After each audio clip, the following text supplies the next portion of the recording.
When A Shop for Killers premiered, it quickly became one of Disney Plus's biggest breakout Korean originals. More than just another action thriller, the series captivated audiences with its stylish gunfights, emotionally charged storytelling, and the mysterious underworld of professional assassins. 2 years later, Season 2 finally arrives, not merely to continue the story, but to redefine it.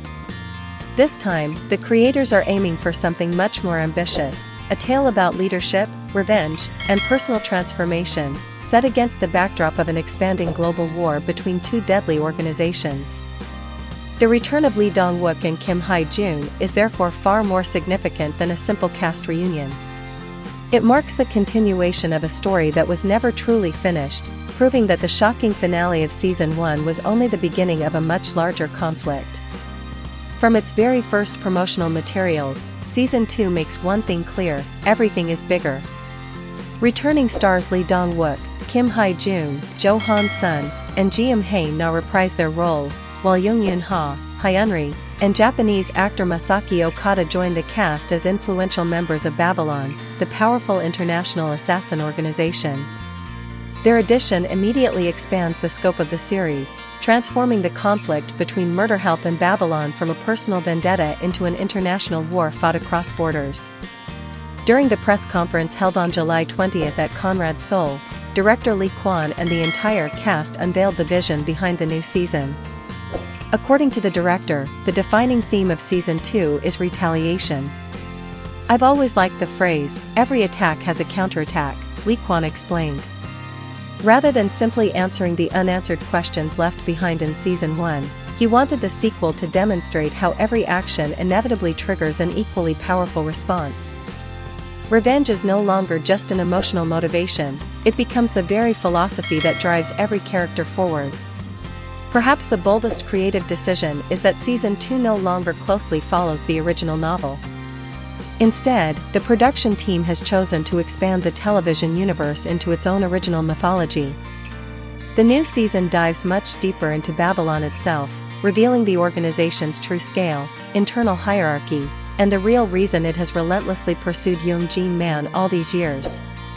This creative freedom allows A Shop for Killers to evolve beyond a faithful adaptation into a fully independent franchise with limitless storytelling possibilities. At the heart of Season 2 stands Jung Ji An.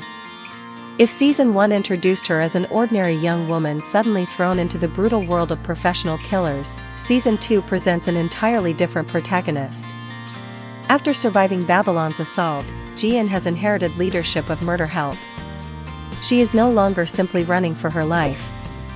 Instead, she becomes the person responsible for protecting everyone around her while leading an organization into an all-out war. This transformation fundamentally changes the series. Rather than portraying survival alone, the story now explores responsibility, sacrifice, and the enormous psychological burden that comes with leadership. Ji An must make impossible decisions, knowing that every order she gives could determine who lives and who dies. Her greatest enemy is no longer fear, it is the weight of command.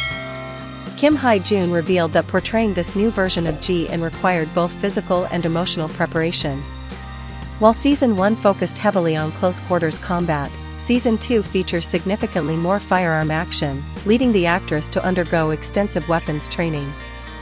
Yet she believes the emotional journey was even more demanding than the action choreography. According to Kim, Ji An initially struggled to understand the seemingly cold and ruthless decisions made by her uncle, Jung Jin Man. However, as she gradually becomes more like him, she finally realizes why he made those painful choices. That growing understanding represents one of the season's most important emotional arcs, illustrating how experience can completely reshape a person's perspective. Meanwhile, Lee Dong Wook returns as Jung Jin Man, the legendary former Babylon mercenary and founder of Murderhelp. One of Season 2's biggest revelations is that Jin Man never actually died. His apparent death at the end of Season 1 was an elaborate deception designed to mislead Babylon while allowing him to prepare for a larger counteroffensive. The sequel finally answers the mystery surrounding his disappearance, revealing where he has been, what he has been planning, and how he intends to dismantle Babylon from within. However, his reunion with Ji An is far from sentimental. Lee Dong Wook explained that Season 1 primarily explored the relationship between Jin Man and the younger Ji An, whom he constantly protected. Season 2 introduces a completely different dynamic. Ji An is now an adult leader with her own beliefs, and the two frequently clash over strategy, morality, and the future of Murderhelp. Their evolving relationship becomes one of the emotional pillars of the series, balancing heartfelt family bonds with inevitable ideological conflict. The actor also openly admitted the immense pressure surrounding the sequel. Season 1 exceeded every expectation, earning international recognition from the New York Times, which listed it among the best international television series, while Time ranked it as one of the top 4 Korean dramas of the year. Its breathtaking action choreography even sparked the so-called Jung Jin Man syndrome, turning Lee Dong Wook's character into one of Korean television's most iconic action heroes in recent years. With such extraordinary success came equally extraordinary expectations. Lee Dong Wook confessed that Season 2 needed to surpass its predecessor, otherwise, there would have been little reason to continue the story. That determination pushed every department, from action choreography and cinematography to character development, to elevate the production on every level. One particularly fascinating aspect of the sequel is its emphasis on individual fighting styles. Rather than presenting repetitive action scenes, every assassin possesses a unique combat philosophy that reflects their personality, experience, and worldview. Each confrontation therefore becomes more than a spectacle, it becomes a psychological battle where identity is expressed through movement. Director Lee Kwon believes this is precisely what separates AShopForKillers from countless other action dramas currently flooding the market. According to him, action has never been the ultimate destination. Every gunfight, every pursuit, and every assassination exists for one purpose: to tell the story of Jung Ji An's evolution into a true leader. Survival and revenge are not simply exciting plot devices, they are the forces that shape her identity and ultimately transform her into someone capable of changing the balance of power within this hidden world. That philosophy may ultimately define Season 2.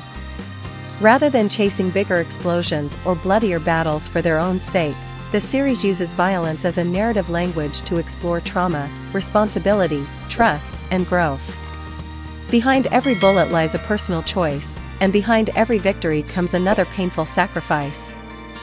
Premiering on July 22 with episodes 1 and 2, followed by 2 new episodes every Wednesday, AShopForKillers Season 2 appears ready to become one of the year's defining Korean action series. If the first season introduced audiences to an unforgettable world of assassins, the second promises something even more compelling: the rise of a survivor who no longer fights merely to stay alive, but to reshape the rules of the deadly world she has inherited.